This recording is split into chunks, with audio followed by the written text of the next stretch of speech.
years of hakbang na maisog as Filipino migrant workers and diaspora, as Sara Duterte supporters worldwide, and loyalists of President Rodrigo Roa Duterte. Together with friends and allies in solidarity, we lift our voices as one for truth, justice, and the sovereignty of the Philippines. Lord, we cry out for our nation. The Philippines has been betrayed by leaders who should have served, but instead have plundered.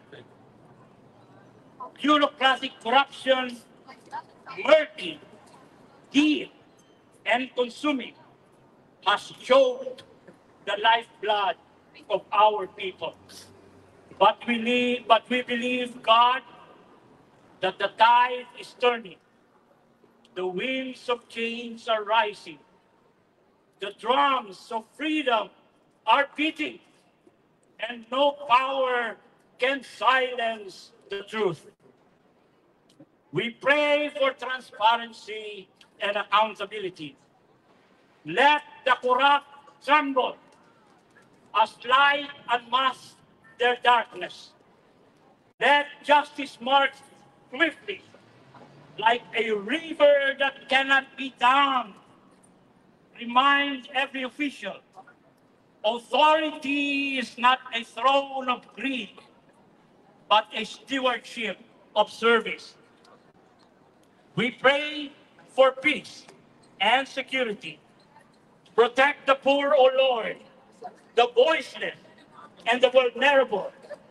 Embolden every Filipino to rise, not with violence, but with courage, unity, and the fire of truth. May the beating of every heart echo, the beating of justices drown, until the whole nation sings its freedom song. We pray for your servant, President Rodrigo Roa Duterte. Guard his health, protect his life, and bring him home in safety and honor. Strengthen, Lord, his family and children. Grant them courage in this trial of destiny. We lift also, Lord, our Vice President, Sara Duterte. Shield her with divine protection. Let no deceit nor persecution prevail against her. Grant her, O Lord, the wisdom, fortitude, vision, and a steadfast heart for truth, peace, and justice. And Lord, we proclaim with one voice, failed leadership must resign. President Ferdinand Marcos Jr. and Speaker Martin Romualdez must step down, not only as a speaker, but even as a congressman. Let their resignation pave the way for peace, for order, for renewal. Let new leadership rise, not to greed, but to justice, not to betrayal, but to service, not to lies, but to truth. Finally, Lord, bless every marcher here now in Amsterdam as we proceed to The Hague tomorrow. And all those who join us across the world, let our voices thunder across borders. We will not be silenced. We will not be slaves again. And with one heart, one voice, one solemn oath before heaven and earth, we declare, we will not falter. We will not bow to tyranny. We march onward to victory. For Duterte, for Sara, for the Filipino people, for the Philippines we love. Free Duterte now! Free the Philippines! Let justice and freedom reign. In your holy name, we pray. Amen.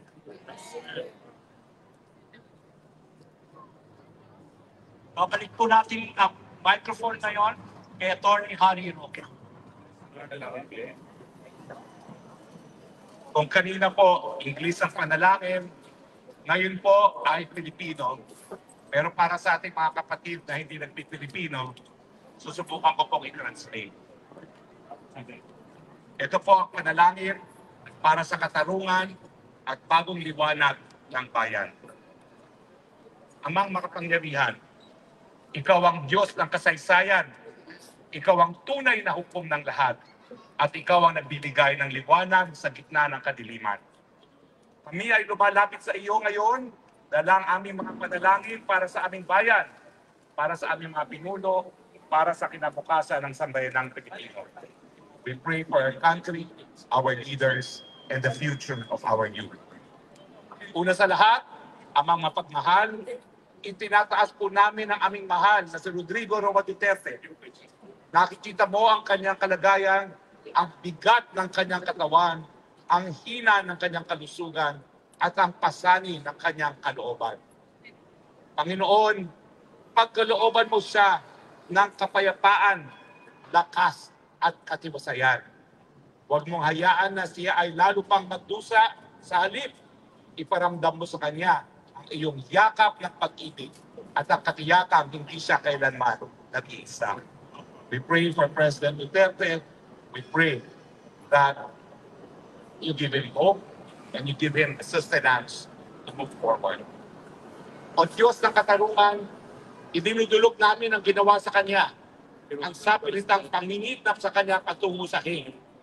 Ikaw ang nakakaalam ng lahat at ikaw ang nakasaksi kung paanong nilabag ang kanyang dagal at karapatan. O Lord of Justice, we bring to you the kidnapping of our president. You witness how he was killed. You witness how his rights were violated. Iniilig namin, Panginoon, na maghari ang hustisya laban sa mga nagplano at nagsagawa ng kanyang kalupitan. Naway managot sila ayon sa iyong banal na kalooban at sa batas ng tao. We ask that justice be done against those behind this kidnapping. May they be brought to justice soon. Amang banal, tinatawag din namin ang iyong gabay para sa mga maestrado na nakatalaga sa kanyang kaso. We ask also that you touch the hearts of the judges. Liwanagin mo ang kanilang mga puso at isipan. Ipaunawa mo sa kanila na si Rodrigo Duterte ay wala nang kakayahang humarap sa paglilitis at ang tunay na katarungan ay hindi na magpapahirap o hindi sa pagpapalaya. We ask that you open your eyes to the judges, to the truth, that Rodrigo Roa Duterte is now unable to stand trial, and that justice can only be served if he is free. Ipadama mo sa kanila ang iyong kalooban at naway kanilang ipagputos ang kanyang walang kondisyong pagpapalaya bilang tanda na iyong awa at katarungan. We ask that you fill their hearts and minds with the resolve to free him because this is justice. Ngunit higit pa rito, O Diyos, iniludulog namin ang aming bayan. Iligtas mo kami mula sa mga tiwaling pinuno, lalong-lalo na doon sa pangako ng Presidente Marcos. Sa mga nalulong sa kapangyarihan ng bisyo, sa mga korap at drug craze na nagpapahirap sa aming sambayanan. Huwag mong hayaang ang kasinungalingan ay magmukhang katotohanan na ang kasakiman ay nagmumukhang tagumpay. We bring to you, O Lord, the leaders of our country, drug craze as they may be. Do not allow them to perpetrate their rape. Panginoon, inilalapit namin sa iyo muli itong Ferdinand Marcos Jr. at ang kanyang pamumuno. Alam mo kung paano ang kanyang pamilya ay nagkama ng yaman mula sa bayan ng api na nakit ng kapwa Pilipino at ngayon ay hinahatak ang bansa sa mga digmaan na hindi naman para sa pambansang interes. We bring to you Ferdinand Marcos Jr., who you know plundered the nation, oppressed the Filipino people, tortured our people, and now has dragged the country to war. Inihiling namin na huwag mo niyang hayaang magpatuloy ang kanyang pamumuno na puno ng kasakiman, kahinaan at pagkalulong. We ask that you put an end to his reign. Naway matapos na ang madilim na kabanata ng kasaysayan, ito sa lalong madilim na panahon. May his reign end soonest. At sa pagdating ng pagbabagong iyon, Amang Banal, itinataas namin sa iyo si Sara Zimmerman Duterte, our Vice President. Lord, na nalalapit na ang panahon, naway ipagkaloob mo sa kanya ang pagkakataon na maging Pangulo ng bansa. We bring to you also our Vice President, and may you grant her the privilege to rule. Gabayan mo siya ng iyong banal na espiritu. Bigyan mo siya ng karunungan na higit pa sa karunungan ng tao, tapang na higit pa sa tapang ng kahit sino mang Pinoy. Bless her with the Holy Spirit. Give her wisdom. Give her strength. Give her integrity. At puso na tunay na naglilingkod para sa bayan, and the heart to truly serve the nation. Naway sa kanyang pamumuno ay maihatid niya ang bansa sa tamang landas, palayo sa kasakiman at kasinungalingan at patungo sa liwanag ng katarungan, kapayapaan at kaludaran.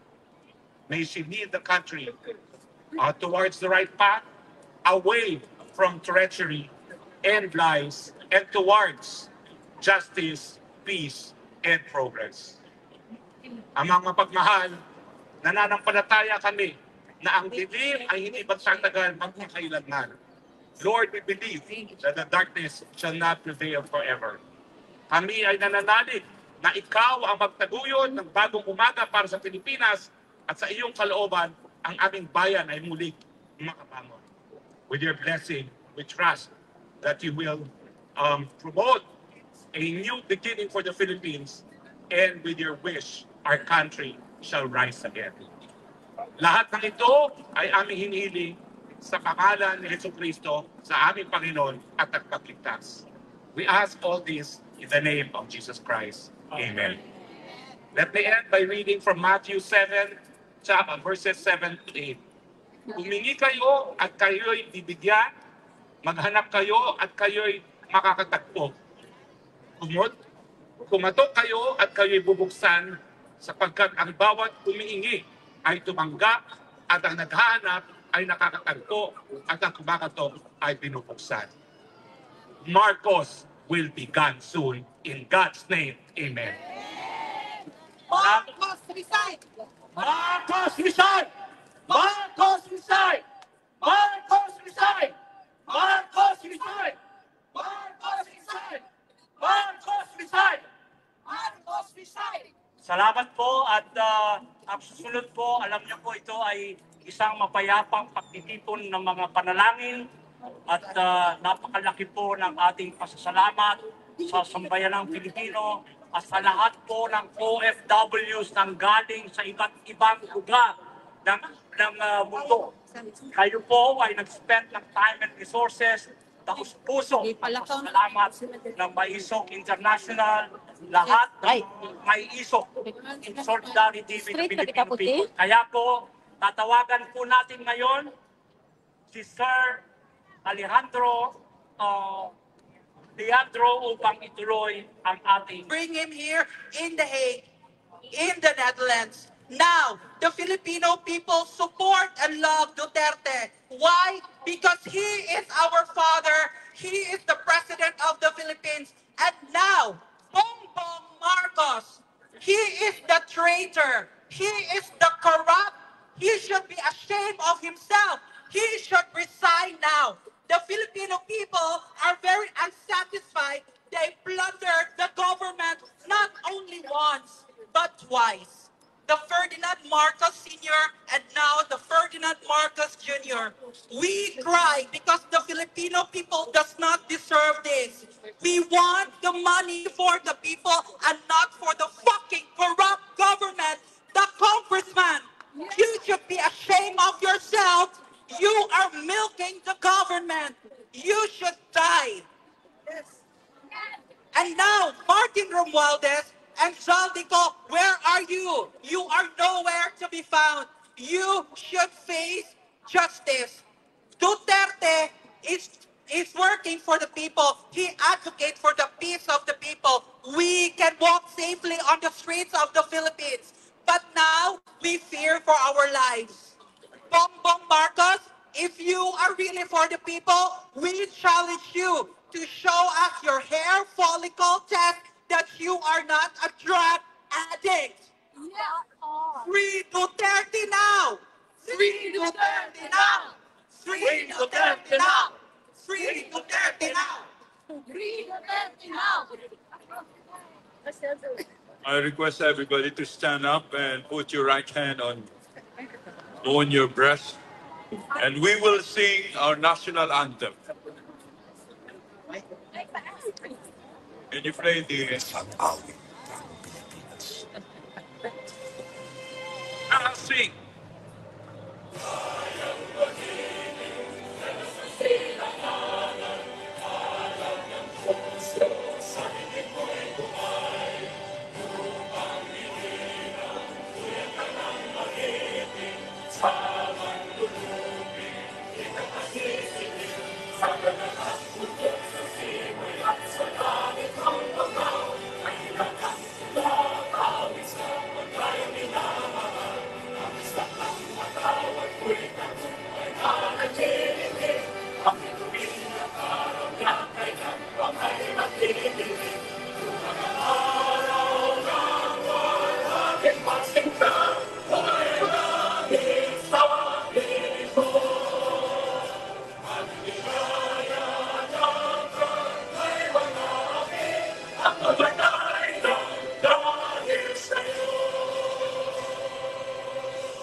Mabuhay ang Pilipinas!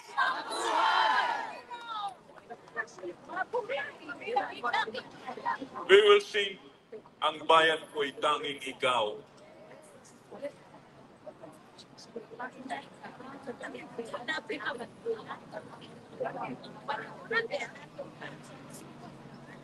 Live ka? Asa ka live? Facebook? Patsyon na ako eh. Balin ako sa mga. Lahat po na nakakalam, awit po kayo kasama natin.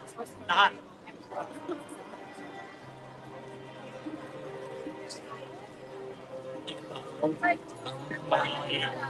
Pilipinas, taas po natin ang ating kamao. Hindot po naglaan, Pilipinas sa kanyang para, nakaray na Nandang nila at sa kanyang yuri at ganda. Kahiliwan ay nahalina.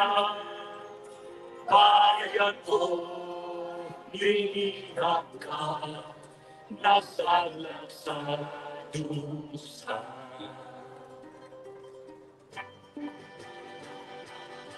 Iwan mang may hayang lumipat, kulungin mo ang dunia.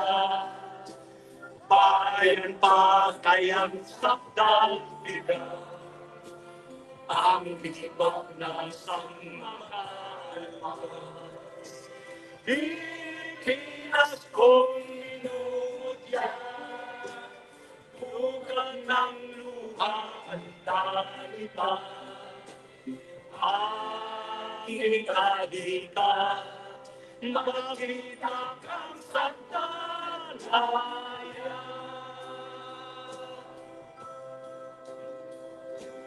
Ingkita, Pilipinas kong mahal, ang puso ko at buhay ba sa iyo'y ibibigay. Tungkulis ko'y kakampanan na aking paglingkuran ang daya babantayan, Pilipinas tunay. Kung man may layang lumipad, tulungin mo at umiiyak. Bayan pa kayang sakdal nila, ang ibang nasang makalas. Pilipinas kong minodya, tulad ng luha at dalita. Aking halika, makita kang sa kalaya.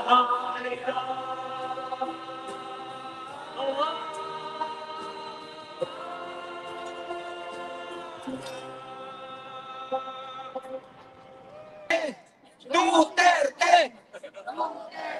Bring him home! Bring him home! Bring him home! Bring him home! Bring him home! Ang suot po natin bukas ay black. Kahit anong kulay, basta black. Basta Dali lang, maski anong walang marka na t-shirt, yun po ang isuot natin. Black, no? Remember that we are not Filipino for nothing.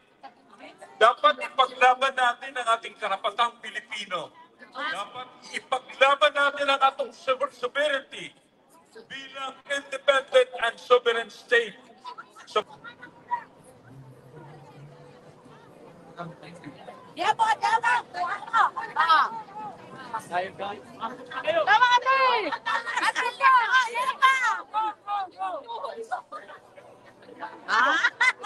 Wala lagi. Tama? Hey!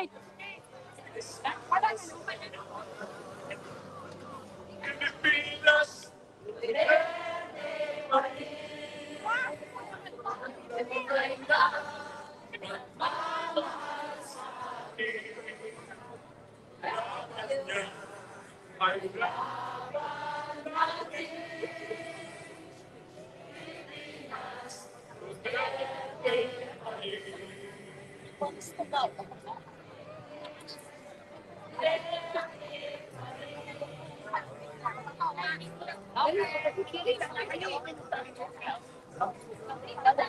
Hoy, upo!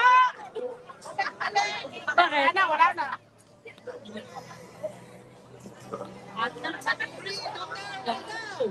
Free Duterte now! Free Duterte now! Free